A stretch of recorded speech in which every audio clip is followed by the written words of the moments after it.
Hey, what's going on, everybody? My name is Michael Aranini. If you're new here to my channel, welcome. I'm a real estate investor based out of San Antonio, Texas, and today I'm going to walk you through this duplex that we recently bought a few months ago, talk to you about the good, the bad, the ugly, and break down all the numbers. And all that I ask is that you give this video a thumbs up, like this video, subscribe, and let's get into it.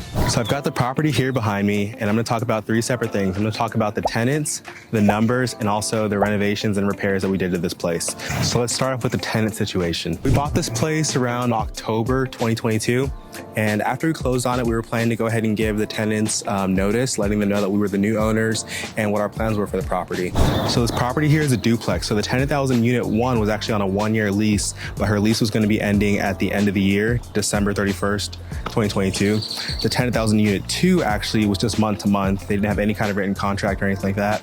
They were just going on a month-to-month basis. And now both these tenants were paying about $500. I believe the tenant in unit 1 was paying $500 and the tenant in unit 2 was paying either $525 or $550 a month, both super low rents. Obviously, we wanted to kind of bump those up, but we also want to be super reasonable and fair with these people. Here in Texas, you have to give them at least 30-day notice. So we gave both of them notice, let them know that we were going to be raising the rents here on the property and to let us know whether they wanted to stay or go ahead and move out. So the tenant that was in unit 1 immediately said yes, she wants to stay. She does not want to move. She said she's actually been here for 28 years, which is crazy to think of. I'm not even 28. So we increased her rent up to $900 a month, which is still below the market rents here, but she didn't want to move. And it benefits us too, because we were planning to renovate this first unit here and we ended up not doing that because she just wanted to stay and she was good with it as is. And then as far as this back unit here, the tenant there was really a pain to work with. So he never really communicated anything to us. We'd always follow up with him, kind of say, hey, what's going on? Do you want to stay? Do you want to leave? He said he wanted to stay, but he had no money to pay for deposits. He never communicated us. Our neighbors have chickens. Let's go to the backyard. So the tenant that was in unit 2 said he wanted to stay, but he never communicated anything with us. He didn't have money for deposits, proof of income, anything like that. We went back and forth with this guy, and eventually we had to tell him that, hey, you need to get out of here or we're just gonna go ahead and file for an eviction. And I really did not want to do that because it's gonna show up on his record and whatnot going forward. Eventually he gets out of the property. We'd offered him money. We'd done all sorts of things. Eventually he just kind of left on his own will. And we were able to actually get in here and start taking care of things. We were all good, or so I thought, until we went to go turn on the utilities for this unit. So it turns out the gentleman here had, I think it was about $2,800 that he had in delinquent gas and electric utilities, his energy bill. So when I went to turn on the utilities, they were trying to charge me for his past due bills. And because we didn't have a lease in place to show that he was still living here all this time when he was running up the utility bill and not paying, they were trying to put that on me. So had to go through a whole mess with them and eventually got that straightened out, thankfully. And that was super fortunate for us too, because I didn't know it at the time initially that he was so far behind his utility bills, but that is definitely not someone that we were gonna want renting our property here. The first thing we did after we bought this place is we put in this driveway here. So we did this actually before we got possession of either of the units, because this is really just like a dirt driveway. Whenever it rained, it was really muddy and kind of nasty. So we went ahead and put this in, and the tenant actually that stayed really appreciated that. As you can hopefully see behind me here, we had a new roof on the property already, which was put in less than a year ago. So thankfully we didn't have to touch that. And this property here in unit 2 actually had newer windows, newer kitchen, and some other little updates that the owner had done previously. When we bought this property, the exterior here was like a peach color, so we went ahead and repainted that, and I think it looks way better now. This is kind of like our go-to with this like cream color and this urban bronze on the trim.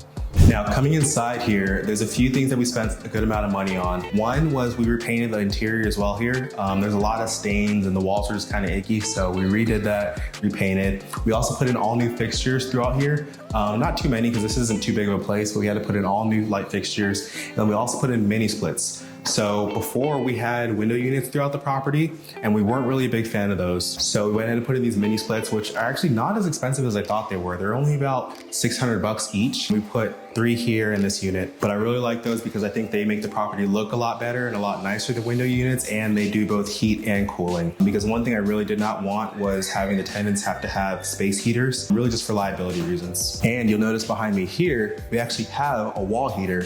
That wall heater wasn't working and it was just gonna cost a good amount of money to get that fixed. And it just made more sense to go ahead and put in the mini splits. So we did that. Here in the kitchen, we put in new appliances. We put in a refrigerator, stove, new vent hood here. And these cabinets were actually the original ones. I shouldn't say original, but these are the ones that were in here when we bought the property. They had done some sprucing up and whatnot before. So we just kind of cleaned up the cabinets and did a few minor things. Kitchen's good to go. And now here in the bathroom, this is actually a little bit snug because we have this washer and dryer here. So we just put this in here because our tenant wanted to have us put one in. So we raised the rent up a little bit on them so it would cover the cost of us buying a washer and dryer. But here we really just had to do a nice cleaning and the restroom is good to go. And over here we've got a bedroom. This is a bedroom, but it's also kind of not a bedroom actually because we're missing a closet, but this is bedroom. So in here, all we really had to do was just paint and then put a new fixture. And like I said, we went ahead and put in that mini split. And then over here, we've got what would be our master bedroom. So over here, again, same thing. We repainted, put in the mini split, new light fixtures. That was it.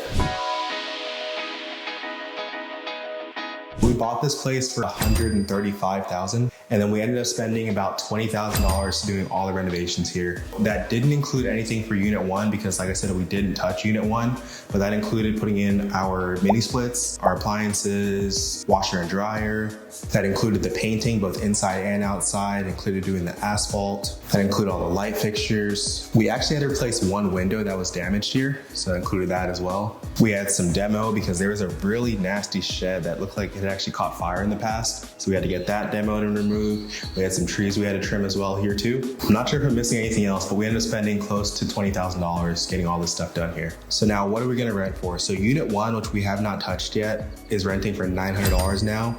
And unit 2, we just got leased for $1,130 per month. It was $1,100 and we threw in an extra 30 bucks to provide the washer and dryer to the tenants. So $1,130 per month. So we pretty much doubled the rents on this property. We took it from where it's producing about $1,000 a month in gross rents to now it's producing a little bit over $2,000 a month in gross rents. And now this property in its current condition is probably worth somewhere around $215 or so. So we're gonna be going ahead and refinancing, getting our money pulled out of this property. Actually, no, we actually don't have any of our money in this property. So we actually got the money for this place from a private lender who's actually a buddy of ours. They lent us the money to go ahead and buy this property, do the renovations. So we're gonna be refinancing, pulling their money out of the deal. And then we'll have a mortgage that's somewhere around $1,450, $1,500 a month. So we'll be making about 500 bucks a month gross cash flow on this deal. I hope you guys like this video. There's a lot of new experiences for us with this. This is the first time that we bought a duplex, something that wasn't a single family really. And this is also our first time going through like all the tenant screening processes and all that stuff. And there's a lot of interesting stuff there too. So just let me know down in the comments if you guys have any questions, if you guys got some value out of this, if you enjoyed it, let me know down below. And like I said earlier, if you could give this video a like and subscribe to the channel, I appreciate it. And I'll catch you on the next one.